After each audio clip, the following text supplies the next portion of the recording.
আসসালামু আলাইকুম রহমতুল্লাহি বরকাতু।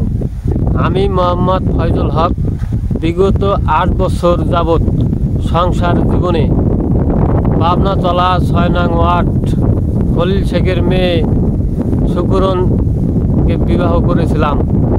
সে বিয়ের পরে থেকেই আমার সাথে ব্যাপক নির্যাতন এবং তার বোন এবং তার ভাগ্নিরা অনেক সময় আমাকে মারার হুমকি এবং লাঠি সোঁটা নিয়ে হামলা করেছে। স্থানীয় লোকের সহযোগিতায় আমি সেখান থেকে রক্ষা পেয়েছি এবং পাবনাতলার যত Matbar, member, chairman, Murad chairman দত্তপাড়ার এই ঘটনায় তাদের কাছে বিচার ও সালিশ মাধ্যমে শাহজাহান খান সাহেব ছিল, পাবনাতলা ওয়ার্ডের ৬ নং ওয়ার্ডের মেম্বার মোতাহার ব্যাপারীও ছিল। আমার নারী ও শিশু নির্যাতন মামলা করেছিল মাদারীপুর লিগ্যাল কোর্টে। সেই মামলায়ও আমি জবাব দিয়েছিলাম যে আমার সাথে এই ঘটনা ঘটেছে। আজকে সেই বিচারের পরে আমার সাথে আরও অন্যায় অবিচার করেছে। সে থানায় নারী শিশু নির্যাতন মামলা থানায়ও পরে করেছে, যার কারণে পুলিশ আমাকে মারধর করেছে এবং বাসা ভাড়া না নিলে আমার পরিবার সহ আমাকে মাদারীপুর কোর্টে চালান করে দেবে। বন্দুক ঠেকাই আমাকে বাসা ভাড়া নিয়ে বাধ্য করেছিল দারোগা এসআই কিবরিয়া। তারপর আমি বাসা ভাড়া নিলাম মহসিন ক্লাবের পাশে থানার পিছনে চাম্পা দাদিদের বাসায়, বাবুর আম্মা চাম্পা দাদিদের বাসায় আমি বাসা ভাড়া নিলাম। সেই বাসা ভাড়া অবস্থায় আমাকে র্যাবের নেও থানার সামনে বসে আমাকে অত্যাচার এবং মারধর করেছে। আমার এই ৮ বছর বিবাহ জীবনে সে গোপনে মোবাইল ব্যবহার এবং আমার চক্ষু আমাকে ফাঁকি দিয়ে সে বিভিন্ন সময় সেজে গেছে, যে কোনো সময় চলে গেছে অন্য লোকের সাথে এবং সে পরকীয়ায় লিপ্ত হয়েছে। কিন্তু বিগত ৩ বছরে আমার সাথে সে কোনো শারীরিক সম্পর্ক করে নাই। একখানে থাকার পরও সে আমাকে কোনো স্বামীর অধিকার কোনো কিছু দেয়নি। সে আমার এরপর আমি বিগত ৬ মাস যাবৎ অসুস্থ, লাঞ্চ, শ্বাস, হার্ট, কিডনি, লিভার, চোখের সমস্যা এবং মাথায় আমার জীবন আজ মৃত্যু একখানে দাঁড়িয়ে আছে।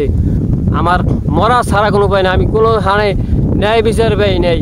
আমার বিভিন্ন সময় তার বোনেরা এবং আমার স্ত্রীরা সব মিলে, তার ভাগ্নিরা মিলে আমাকে অত্যাচার এবং যে কোনো সময় আইসা শাহজাহান খানের বাসায় থানার সামনে সেখানে থাকা অবস্থায়ও আমাকে শাকিল কাউন্সিলর সাহেব আমাকে বিভিন্ন সময় সহযোগিতা না করলে আমি ওদের অত্যাচারে আমি আজকে এই পর্যন্ত থাকতে পারতাম না। শাহজাহান খান দয়ায় এবং লতিফ মোল্লার অশেষ মেহরবানিতে মুসলিম খানের বীর মুক্তিযোদ্ধা মুসলিম খানের ছেলে পিটার খানও আমাকে সহযোগিতা করেছে। ডিআইজি সাহেবের ছেলে হাতিবাগানের পাশে ডিআইজি সাহেবের ছেলে সেও আমাকে সহযোগিতা করেছে। আজকে সবার দয়ায় দক্ষিণে আমি বেঁচে আছি। এই যে আমি বেঁচে থাকার আমার কোনো লাইন নেই। এই বউ মনে করেন যে একলা বাসা ভাড়া নিয়ে বিভিন্ন সময় বিভিন্ন জনের বাসায় অমুকখানে সমুকখানে বিভিন্ন ব্যানালার মাধ্যমে এই অবস্থায় বর্তমানে চলিতেছে। সে একলা বাসা ভাড়া নিয়ে থাকে। দয়া করে এই মহিলাকে কেউ বাসা ভাড়া দেবেন না। আজকে সে আমার জীবনটাকে ধ্বংস করে দিচ্ছে। সে আমাকে ছাড়েও না, সে আমার সংসারে আসেও না। তার যা যে মন চায় সেই জিনিসই করে। তো আজকে আমার সবার কাছে একটা দাবি যে আপনি সবাই আমাকে এই সহযোগিতা আমার করবেন, সবাই এগিয়ে আসুন। আমার বিপদ নলে আমার জীবন মৃত্যু সন্ধিক্ষণে আমি দাঁড়িয়ে আছি। এই মুহূর্তে আমার বেঁচে থাকার জন্য আপনাদের সবার সহযোগিতা দরকার। আল্লাহর মেহেরবানিতে আপনারা সবাই এগিয়ে আসুন। আমার যে নির্যাতন তারা করেছে বিগত এই ৮ বছর যাবৎ বহুত বিচার সালিশ হয়েছে এবং 10টা বিচার সালিশ হয়েছে, 2বার করে কেস হয়েছে। মাদারীপুর করে একবার, থানায় একবার, র্যাব দিয়ে পুলিশ দিয়ে মার এবং কি বিভিন্ন মাতবরের নম্বর এবং বিভিন্ন সর্বস্তরের লোকের নম্বরও পাওয়া যায় ওর মোবাইল থেকে। গোপনে মোবাইল ব্যবহার করে আমি 2-3 দিন ধরে কারণে সে আমার সাথে আরও চড়া হয়েছে। সে বলছে যে আমি যখন তখন যা মন চায় তা করবো, সেটা তোর কি?